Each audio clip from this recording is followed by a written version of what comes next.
오늘 우리에게 주신 하나님의 말씀은 구약성경 여호수아 10장 16절에서 27절까지 말씀입니다.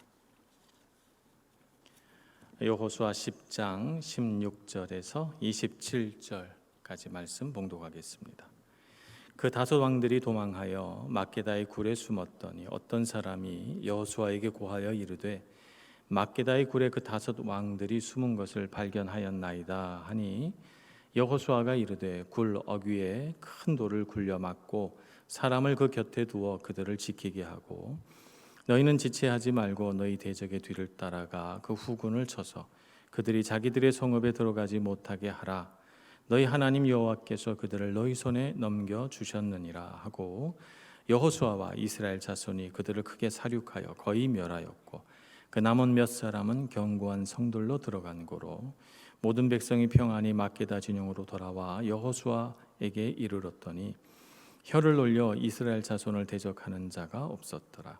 그때 여호수아가 이르되 굴 어귀를 열고 그 굴에서 그 다섯 왕들을 내게로 끌어내라 하매 그들이 그대로 하여 그 다섯 왕들 곧 예루살렘 왕과 헤브론 왕과 야르무드 왕과 라기스 왕과 에글론 왕을 굴에서 그에게로 끌어내니라.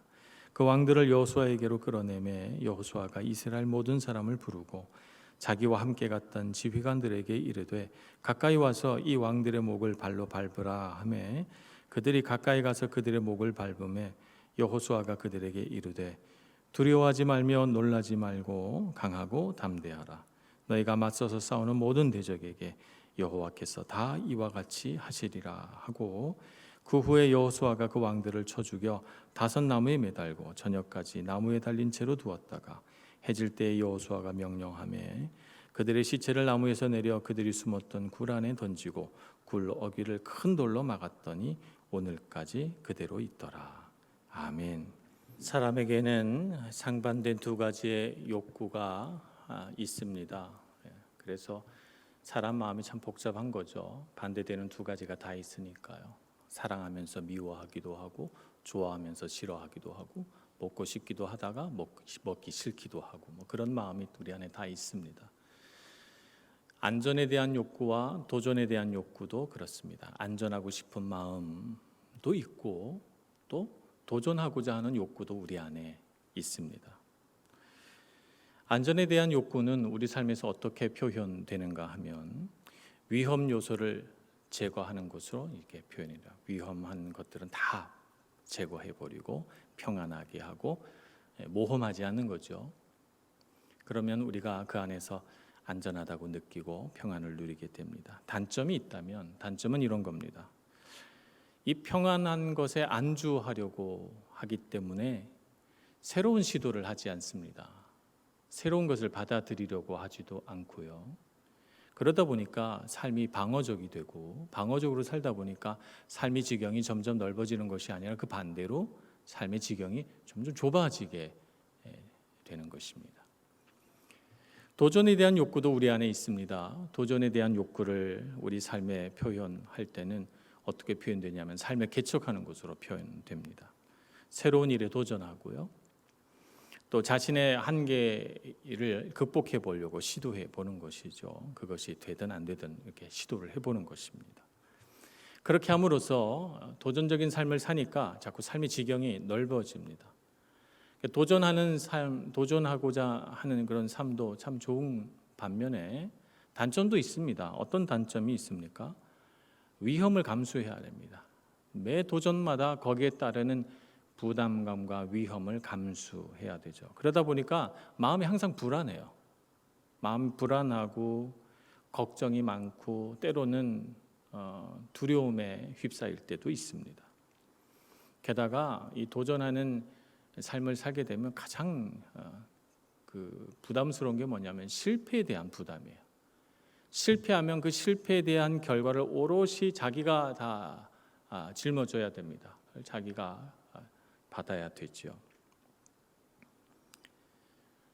그래서 차라리 도전하지 아니하는 것이 더 나았을 그런 경우도 생기는 거죠. 실패하고 나면 그냥 하지 말 걸 이런 생각도 할 수 있게 되는 것입니다. 안전에 대한 욕구, 도전에 대한 욕구 두 가지를 다 우리 안에 가지고 있는데 각각의 장점만 다 흡수해서 우리 삶에 안전하기도 하면서 새로운 것을 계속 도전하는 삶은 없을까요? 말하자면 요약을 한다면 안전하게 도전하는 방법은 없을까요? 그러면 좋을 것 같습니다. 우리가 지금 읽고 있는 여호수아 10장은 계속되는 도전이죠. 여호수아서 전체가 가나안 정복에 대한 이야기니까 하여튼 여호수아서 전체에 흐르는 하나의 주제는 도전이고 개척입니다. 오늘 이 가나안에 있는 다섯 왕들과의 싸움에서 이스라엘 백성들이 안전을 추구했다면 어떻게 되었을까요? 기본을 꼭 도와야 되는 건 아니잖아요. 가나안 족속이고 그들과 언약 관계를 맺었지만 생명을 걸고 그들을 지켜야 할 의무는 없으니까. 그들이 이스라엘 백성들이 그들을 도와주지 않고 우리 길갈에 있는 진영만 잘 튼튼하게 지키자 그랬다면 어떻게 됐을까요? 도전에 따른 스트레스 이런 건 없었을 것 같아요. 생명을 걸지 않아도 됐고요. 그렇지만 기본 백성들을 버려둔 것으로 인해서 이제 다른 백성들은 이스라엘 사람들을 믿지 않을 것입니다. 기본 사람들을 무찔러서 승리한 다섯 왕들은 의기양양해서 이스라엘 백성들에게 더 도전적으로 나올 거고 가나안 정복은 더 어렵게 되었을지 모르겠습니다. 그런 의미에서 본다면 여호수아는 도전하기를 잘한 것 같아요. 백성들을 이끌고 그 밤에 밤새도록 25km가 넘는 길을 올라가서 가나안 다섯 왕들을 무찔렀지 않습니까? 그런 도전하는 삶을 살았어요. 근데 또 그 전쟁에서 승리하기도 했으니까 그 전쟁 끝에 안전도 확보하고 도전을 통해서 그 삶의 지경도 넓어졌으니까 그는 모든 것을 다 얻었군요.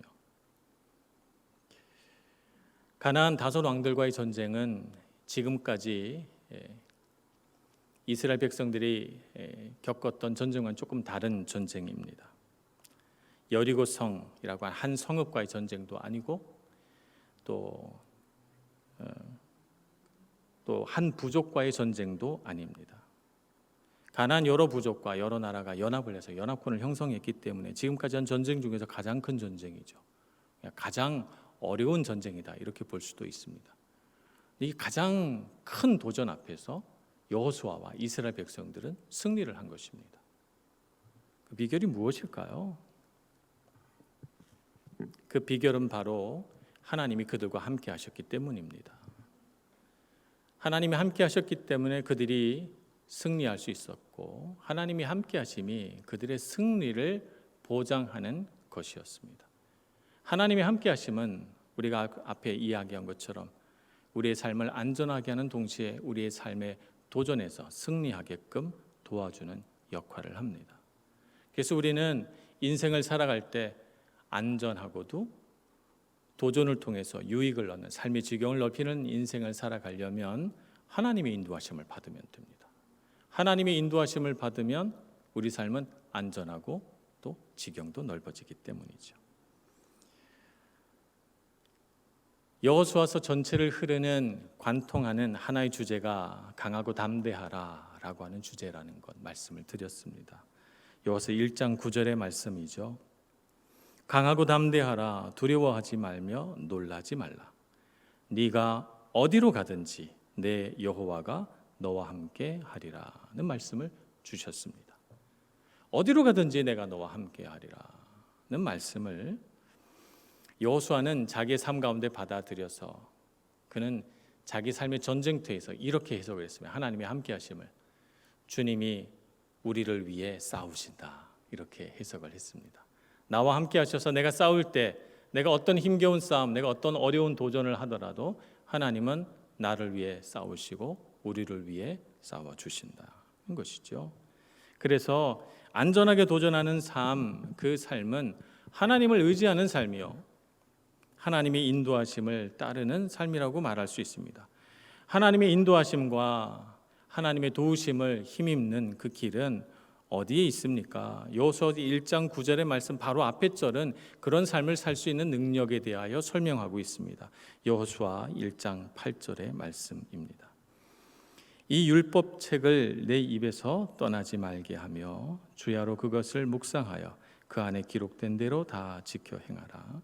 그리하면 내 길이 평탄하게 될 것이며 내가 형통하리라. 하나님의 말씀을 읽으라는 것이죠. 읽어서 입술로 그 말씀을 낭독을 하고, 그리고 낭독한 말씀을 마음에 간직해서 마음속에 그 의미가 무엇인지 묵상해보고, 그래서 그 묵상 가운데 깨달은 것이 있다면 그 깨달은 것을 삶으로 지키고 행해보라는 것입니다. 그러면 어떻게 된다고요? 평탄케 되고 형통하게 된다는 것입니다. 우리 삶에 어떤 도전이 있어도, 우리 삶의 환경이나 상황이 바뀌어도 하나님은 우리가 그 말씀을 따라 살아가는 삶에 복 주셔서 그 모든 삶 가운데 하나님이 동행해 주신다는 것이죠. 그러니까 하나님의 말씀대로 살고자 하는 삶은 안전이 보장된 삶이요, 하나님께서 그가 겪는 모든 도전 가운데 승리를 주시는 삶이다, 이렇게 볼 수가 있습니다. 인생 사는 거 참 쉽죠? 말씀대로 살면 됩니다.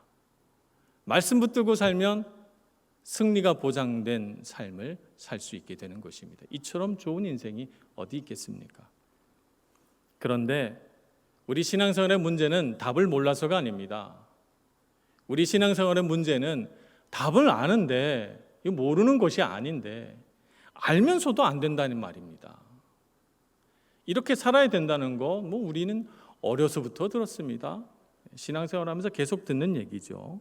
그런데 우리 실제 삶에서 내가 도전하는 그 도전의 현장에서 마음이 떨리는 걸 어떡합니까? 정말 하나님이 함께 하시는 거 맞을까? 내 마음 가운데 의심이 훅 들어올 때 우리가 안절부절하게 되는 걸 어떻게 한단 말입니까? 걱정되고 근심되고 두려워하는 마음, 우리는 어떻게 해야 할까요? 하나님께서는 믿음의 사람들에게 확신을 주시기 위해서 믿음의 실제를 경험하게 해주십니다. 그래서 하나님께서 나와 함께 하신다는 사실을 확실하게 믿을 수 있도록 말입니다. 그래서 어려운 일들이 생길 때마다 과연 그때 하나님께서 나와 함께 하셔서 이기게 해주셨지, 그것을 떠올리면서 믿음을 가지고 극복하도록 우리를 도와주신다는 말입니다. 하나님께서 아브라함에게 약속하셨습니다. 내가 너의 자손을 저 하늘의 별과 같이 이 땅의 모래와 같이 많게 해주실 것이다. 약속하셨지만 안 믿어질 때도 있었을 거예요. 그래서 아내 사라와 막 이렇게 의논하다가 여종 하갈을 취하여 우리가 아들을 낳아보자 그러기도 했습니다. 아브라함과 사라는. 근데 하나님께서 어떻게 하셨습니까? 세월이 많이 지나가서 사라도 아브라함도 자식을 낳을 수 없는 나이 많은 때가 이르러서 정말 자손을 출산하는 것이 불가능한 때에 하나님께서 기적적으로 그들에게 아들을 주셨습니다. 그래서 하나님께서 함께 하시고 하나님께서 반드시 약속을 지키시며 하나님께서 기적을 일으키시는 분이시라는 것, 살아계신 하나님이시라는 사실을 그의 삶 가운데 믿음의 실제로 그들에게 보여주신 것이죠. 그래서 이삭을 볼 때마다 하나님은 살아계시다, 하나님이 역사하셨다, 하나님의 은혜다, 이렇게 두 부부가 고백하게 됐을 것입니다. 야곱에게 하나님은 베델에서 나타나셨습니다. 그에게 나타나서 이르시기를 내가 너와 함께 하겠다. 네가 어디로 가든지 무엇을 하든지 내가 너와 함께하여 반드시 너에게 복 주고 내가 이 땅으로 너를 돌아오게 하리라. 이렇게 약속하십니다. 약속하셨지만 삶에서 부딪혀오는 문제들 속에서 불안해질 수 있잖아요. 야곱도 그랬습니다. 삼촌 라반이 그를 속이고 몇 번이나 품삯을 미루고 이런 과정 속에서 마음이 많이 힘들었고 자기도 할 수 있는 대로 이런저런 꾀를 많이 써서 어떻게 하든지 위기를 극복해 보려고 참 많이 노력했습니다. 그리고 마침내 그가 부자가 되어서 돌아오게 될 때 그의 삶에 가장 중요하고도 중대한 위협, 자기 쌍둥이 형 에서가 400명의 군대를 이끌고 그를 마중하러 나온다는 것입니다. 나를 죽이러 오는구나 이렇게 생각한 야곱은 가슴이 너무 떨려서 야복강을 건널 수가 없어요. 그 밤에 하나님이 나타나셔서 야곱과 씨름을 하는데 하나님께서 떠나시기 전에 야곱의 환도뼈를 쳐서 그의 다리를 절개하신 후에 야곱에게 이름 붙이기를 하나님과 씨름하여 이겼다. 너는 이스라엘이라 이렇게 이름을 붙여줍니다. 무슨 뜻입니까? 하나님하고 씨름하여 이겼는데 형이 에서 오는 걸 겁내느냐? 그러면서 그의 다리를 절개함으로써 그로 하여금 평생토록 하나님이 나타나 역사하셨던 그때를 떠올리게 해 주시고 형에서와 원수가 되는 것이 아니라 극적인 화해를 경험함으로 삶에 하나님께서 베푸신 은혜를 그가 받아들이게 되는 것입니다. 믿음의 실제를 그가 경험하게 된 것이죠. 하나님께서 사도 바울을 핍박하는 자에서 복음을 전하는 자로 바꾸어 내십니다. 놀라운 역사가 그의 삶 가운데 일어났습니다. 너는 내가 택한 그릇이다. 이렇게 사도행전 9장에서 말씀하시면서 그를 이방인에게로 보냅니다. 하나님께서 택한 그릇으로서 이방을 세운 사도로 그가 쓰임 받았을 때 정말 그런 일들이 일어날까 사도 바울 마음속에 의심이 있었을 수도 있습니다. 왜냐하면 가는 곳마다 핍박을 받았거든요. 채찍질을 당하고 감옥에 갇히고 미움을 받고 추방을 당하고 온갖 사람으로서 견디기 힘든 모욕과 핍박을 받습니다. 근데 그는 믿음의 실제를 경험합니다. 무엇을 경험합니까? 그냥 며칠 머무다 갔는데 그저 일주일 있다 갔는데 그곳에 교회가 세워집니다. 사도 바울이 떠났어도 그 교회를 지키는 사람들이 계속해서 일어나고 그 교회가 커지고 그 교회의 지도자가 생겨나고 그 교회가 하나님의 복음을 전하는 놀라운 교회 모습으로 변해가는 것을 봅니다. 믿음의 실제입니다. 여호수아도 변화합니다. 여호수아서 1장 9절에서 하나님께서는 여호수아에게 말씀하십니다. 강하고 담대하라. 두려워하지 말며 놀라지 말라. 내가 너와 함께 한다. 요한서 10장 25절 말씀, 이 말씀은 하나님께서 여호수아에게 하신 말씀이 아닙니다. 여호수아가 백성들에게 한 말입니다. 두려워하지 말며 놀라지 말고 강하고 담대하라. 어순만 바뀌었지 똑같은 말씀이죠. 강하고 담대하라. 두려워하지 말며 놀라지 말라는 말씀을 어순만 바꿨어요. 누가 한 것입니까? 여호수아가 한 것입니다. 하나님의 역사를 경험함으로써 여리고성이 무너지고 아이성이 함락이 되고 가나안의 5 왕이 그들에게 패배하여 쫓겨가는 것을 보면서 그는 하나님이 나와 함께 하시는구나 하는 것을 믿음의 실제로 가슴으로 받아들이게 된 것입니다. 그래서 하나님께서 주신 말씀을 이제 그는 백성들에게 선포하고 있습니다. 자기 신앙 고백이고 또 하나님 앞에서 하는 그의 선포이면서 또 백성들에게 지휘관들에게 가르쳐주는 말씀이기도 합니다. 여러분은 어떤 삶을 살아오셨습니까? 약속의 말씀 붙들고 주님의 은혜대로 살아오셨죠. 믿음의 역사가 있으셨습니까? 믿음의 실제를 경험하셨습니까? 여호수아처럼 고백하며 사시기를 축복합니다. 하나님께서 우리와 함께 하신다. 나와 함께 하신다. 내가 경험했고 내 눈으로 보았고 내 귀로 들었다. 그러므로 앞으로 내 삶에 어떤 도전이 와도 하나님 나를 떠나지 아니하시고 나를 도우실 것이다. 믿음으로 선포하시길 축복합니다. 만약 그런 하나님을 경험한 역사가 없더라도 여러분 괜찮습니다.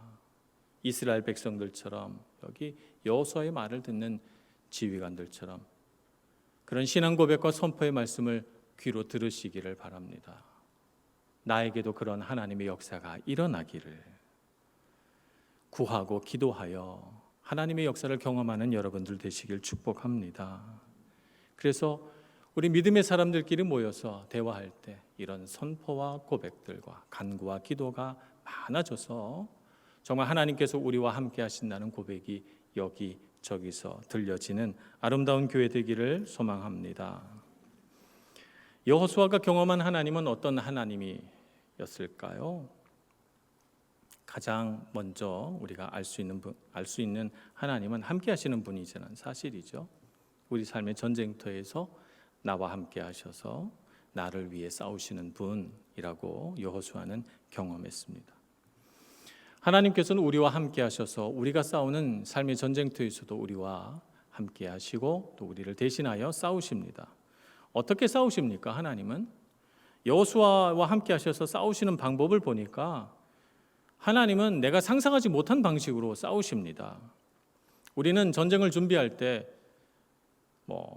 강한 육체도 단련하고 또 칼도 날카롭게 다듬고 방패도 아주 고장난 데 없이 잘 수리하고 그래서 전쟁을 준비하고 어떤 전략을 가지고 전쟁에서 승리할까, 또 어떻게 하면 내가 이 전쟁에서 이길 수 있을까, 궁리를 합니다만, 그러나 하나님이 싸우시는 방법은 내 생각과 지혜를 훨씬 뛰어넘으십니다. 그래서 하나님은 이스라엘 백성들로 하여금 함성을 질러서 성을 무너뜨리게 하시고, 또 때로는 이스라엘 백성들이 뒤쫓아갈 때 그 앞에 우박을 떨어뜨려서 도망가는 적군들을 다 죽게 만들기도 하십니다. 정말 상상하지 못한 방법들을 사용하십니다. 그래서 우리는 그런 하나님을 신뢰해야 됩니다. 내 궁리로는 이렇게 궁리해보고 저렇게 궁리해도 답이 없네, 힘들다, 이렇게 생각하지 마시고, 나는 힘들다고 생각해도, 나는 어렵다고 생각해도 하나님은 방법이 있으실 거야. 내가 상상하지 못한 방식으로. 그렇게 생각하며 하나님께 기도하시기를 바랍니다. 또 하나님은 우리 눈에 보이지 않아도 일하십니다. 내 시선이 닿지 않는 곳, 또 때로는 내가 피곤하여 잠든 그때에, 또 때로는 내가 무지하여 알지 못하는 그때에도 하나님은 여전히 우리를 위하여 일하신다는 사실입니다. 나는 쉬고 있어도, 나는 몰라도 하나님은 조금도 쉬지 않으십니다. 그래서 이스라엘 백성들이 때로는 먹고 때로는 쉬고 때로는 잠들어도 하나님은 끊임없이 이스라엘 백성들 앞에 가셔서 그 앞을 평탄케 하시고 그 앞에 있는 모든 위험들을 이길 수 있도록 도와주시죠. 하나님은 그렇게 우리 곁에서 일하시는 분이신 줄 믿으시기를 축복합니다. 그래서 나는 무력하고 또 때로는 피곤하여 쉬기도 하지만 하나님은 쉬지 않으셔. 나를 위해 일하고 계시고 지금도 싸우고 계셔 라고 생각하며 여러분 마음속에 평안과 기쁨을 유지하시기를 바랍니다. 또 하나님은 어떤 분이십니까? 하나님은 약속을 반드시 지키시는 하나님이십니다. 보통 계약을 맺을 때는 강한 쪽에 유리하게 계약이 맺어집니다. 그래서 세상 법을 보면 약한 자를 보호하는 법들이 참 많이 있죠. 그러나 고대에는 그런 약자를 보호하는 법은 없었어요. 그래서 고대에 맺어지는 거의 모든 언약은 강한 자에게 유리하게 맺어집니다. 갑과 을이 있다면 갑에게 유리하게 계약이 맺어진다는 것이죠. 예를 들자면 이스라엘과 기브온 사이에 맺어진 언약도 가만 보면 평화 언약이라고는 하지만 이스라엘에게 유리하게 되어 있습니다. 기브온 사람들을 그들의 목숨을 살려줄 테니 그들은 우리에게 종이 되어서 물 깃는 자가 되고 나무 패는 자가 되라, 이렇게 언약이 맺어진 거잖아요. 그러니까 이스라엘 백성들에게 훨씬 유리하게 언약이 맺어진 것입니다. 하나님과 우리 사이에 언약이 맺어집니다. 하나님과 우리, 누가 갑이고 누가 을입니까? 하나님이 갑이시잖아요. 그러면 하나님과 우리가 언약을 맺으면 하나님께 유리하게 언약이 맺어져야 되지 않습니까? 그런데 하나님께서 우리와 맺으신 언약을 가만 살펴보니 하나님께 유리한 게 아니라 우리에게 유리합니다. 하나님께서 일방적으로 우리에게 복을 주십니다. 내가 너와 함께 하겠고 내가 너를 도와주겠고 내가 너를 인도하여 땅을 차지하게 하리라. 하나님께서 이렇게 약속하십니다. 그 모든 것은 다 우리에게 좋은 것입니다. 선하신 하나님께서, 하나님이 더 강하고 크신 분이시지만 연약하고 약한 우리에게 더 유리하게 언약을 맺어주신 것이죠. 하나님께서 요구하시는 것은 하나밖에 없습니다. 하나님의 말씀을 듣고 순종하는 것입니다. 하나님의 말씀을 듣고 순종하는 것도 본질적으로 하나님을 위한 것이 아니라 우리를 위한 것입니다. 더 거룩하고 가치로운 삶을 살으라고 말씀으로 가르치기 위하여 말씀을 읽거라, 말씀을 지키거라 말씀하십니다. 더 능력 있고 더 지혜롭게 살으라고 말씀을 따르라 명하십니다. 내가 삶의 영역을 확장시켜 주리라 말씀을 보고 하나님을 알고 하나님을 의지하라, 이렇게 우리에게 가르치고 있는 것입니다. 특별히 고난 속에서, 특별히 영적인 전쟁터에서 하나님의 말씀을 더욱 소중하게 여기고 그 말씀을 붙들라고 말씀하십니다. 하나님께서 이렇게 우리에게 언약을 주셨습니다. 그리고 이 언약을 하나님은 신실하게 지키십니다. 여호수아가 경험한 하나님을 저와 여러분도 경험할 수 있기를 소망합니다. 오늘도 변함없이 우리와 함께 하셔서 우리를 도우시는 하나님, 내가 알지 못하지만, 내 눈에 보이지 않지만 우리를 위하여 애쓰시고 우리를 대신하여 싸우시는 하나님을 경험하시길 축복합니다. 안전하게 도전하는 삶을 어떻게 하면 살 수 있을까? 승리가 보장된 모험이 여기 있습니다. 하나님의 함께 하심을 경험하는 삶입니다. 이스라엘 백성들처럼 오늘 우리는 우리가 승리를 경험한 그곳에 단을 쌓읍시다. 단을 쌓고 돌무더기를 쌓고 큰 돌을 굴려 막고, 그러면서 하나님께서 하신 일들을 기념하고 기억해야 되겠습니다. 우리는 혼자가 아닙니다. 하나님이 우리와 함께 하십니다. 혼자라고 좌절하지 마시고 하나님이 도우실 거야 믿음으로 일어나셔서 하나님을 믿는 믿음의 실제를 경험하시는 여러분들 되시길 축복합니다. 기도하겠습니다. 은혜가 많으신 하나님, 우리를 주님의 사랑으로 도우시고 인도해 주셔서 감사합니다. 주님께서 언제나 우리와 함께 계심을 믿고 우리가 어느 곳에 있든지 어떤 치열한 싸움을 싸우든지 주님만을 의지하게 해 주옵소서. 예수님의 이름으로 기도합니다. 아멘.